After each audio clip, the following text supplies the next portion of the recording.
Since the beginning of the COVID-19 crisis, the National Cattlemen's Beef Association has been at the forefront of the response on behalf of our membership. We began that response by looking at the overall integrity of the supply chain. We know that we have to keep cattle moving and we have to keep beef moving to the consumer. We learned some very valuable lessons last summer after the packing plant fire in Kansas.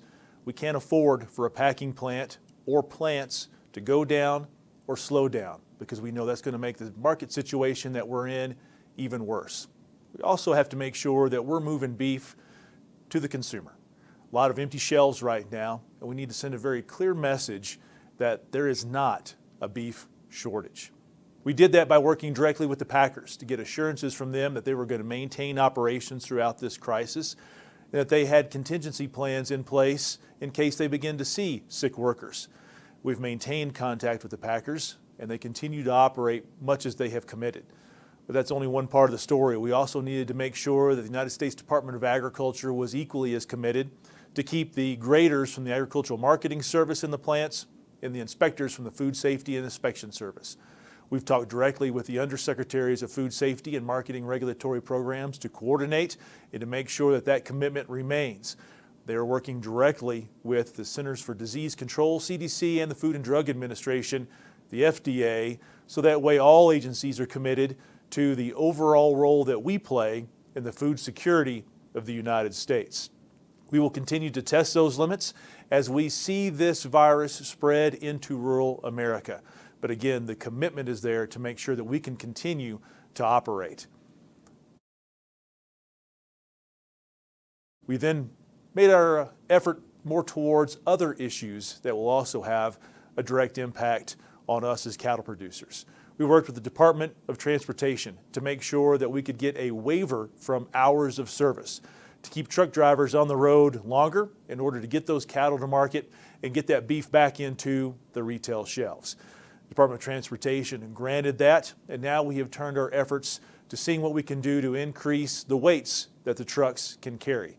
We had language included in the CARES Act, which is the COVID Stimulus Act that Congress passed and the President signed last week, that allows more flexibility for the governors to help with that effort. And we have a coalition of agriculture groups that are doing more to ensure that we can get those weights increased. But we also needed to make sure that those truck drivers had a place to stop. We started seeing reports that truck stops were closing or shutting down to only fuel operations. These drivers need a place to rest, to make a pit stop, to use the restroom, to grab something to eat. And so after we started to hear those issues, we again worked with the Department of Homeland Security and Department of Transportation to make sure that there was a commitment that they also be considered part of the critical infrastructure of the United States. That has helped keep the trucks on the road, to keep the supply chain moving. And so far, we're very proud of the commitment from cattle haulers and from product haulers across the country in working the long hours they need to keep the shelves full.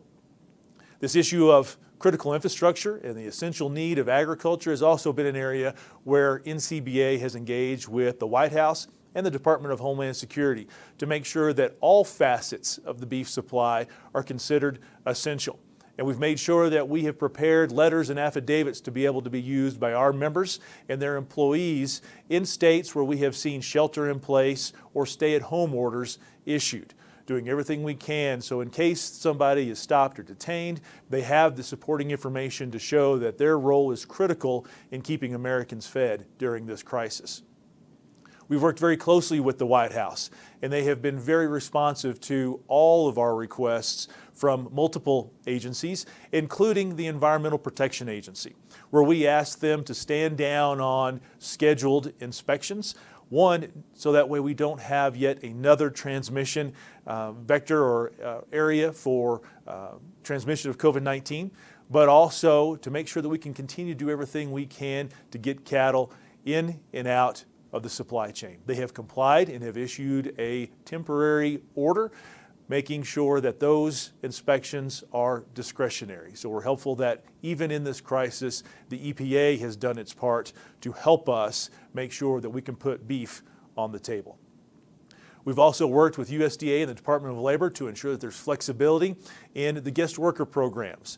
We have to make sure that the workers on farms and ranches and feedlots and packing plants can stay in this country, and we've been able to achieve that as well.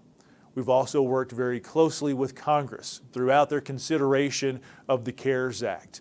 Many things in that act that we are proud of. One is flexibility on loans. We know that in our work with the Farm Service Agency, FSA at USDA, that we are seeing more flexibility on loan applications and in the execution of loans. There were more provisions included in the CARES Act that will help with that, and we will continue to work with lenders across the country to make sure that they are being flexible in this time of need. We've also been working with Congress and the IRS through the CARES Act on some additional flexibility on taxes.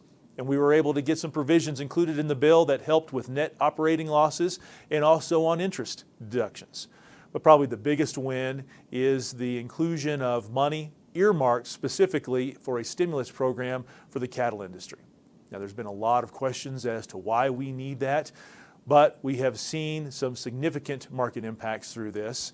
And the grassroots members of this association and the leadership and our state affiliates got together and made the decision that we needed to go in and also ask to be a part of this very important program. USDA is working to craft that program, and we are working with them to find the best way to ensure that there is equitable distribution of these funds across all segments of the producer community. Not the packers, the producers. More to come over the next couple of weeks as this program is put together, but we have made it very clear to USDA that we want them to work quickly to get these payments out. We know that the market meltdown is top of mind to cattle producers across the country. And everybody is looking for someone to blame. They're also looking for an explanation of what we have seen. There's not a whole lot of explanation that in a lot of cases makes sense right now, and that's given what we have seen globally in all financial markets. The panic of this pandemic has sent those markets crashing. We've experienced that here in the United States, and the commodity markets are no different. They went down when the fundamentals were telling us a much different story. They went down because of that panic. Regardless, we have continued to engage with the CME group to ensure that they make no additional changes to the live or feeder cattle contracts, which would make this situation even worse than it currently is. We also have outreach to all the commissioners of the Commodity Futures Trading Commission to make sure they are doing their job on oversight. We know that Secretary Perdue has also been a part of that discussion with CFTC Chairman Tarbert, and they are working together to ensure that that oversight is taking place. It is clear that the COVID-19 crisis has had a direct negative economic impact on the producer sectors of our industry. That is why I have made personal phone calls to each of the top 4 packers, and I was firm in laying out my expectations that they be active in the market and aggressive in their bidding. I followed up each of those phone calls with a letter, very clearly stating in writing what those expectations were. I have followed up with additional phone calls as well. Now, I know many of you watching this don't believe the Packers have done near enough, but I think if you step back and you look at what we saw in the market this week, it's very clear that they listened to us. We're not done with this discussion though. We still have much more to get through, and I will continue to have those conversations with the Packers to make sure that the additional money that they are getting from boxed beef eventually makes it back down to the producers, because we need them to keep operating, but they also need us to keep operating. And we need to make sure that all segments of this industry are financially healthy if we're going to make it through this crisis and beyond. It's also important to note that Secretary Perdue is also watching the Packers very closely, and he's made that clear. So all eyes are on the Packers, and we have been very firm in what our expectations are, and we will continue to hold them accountable.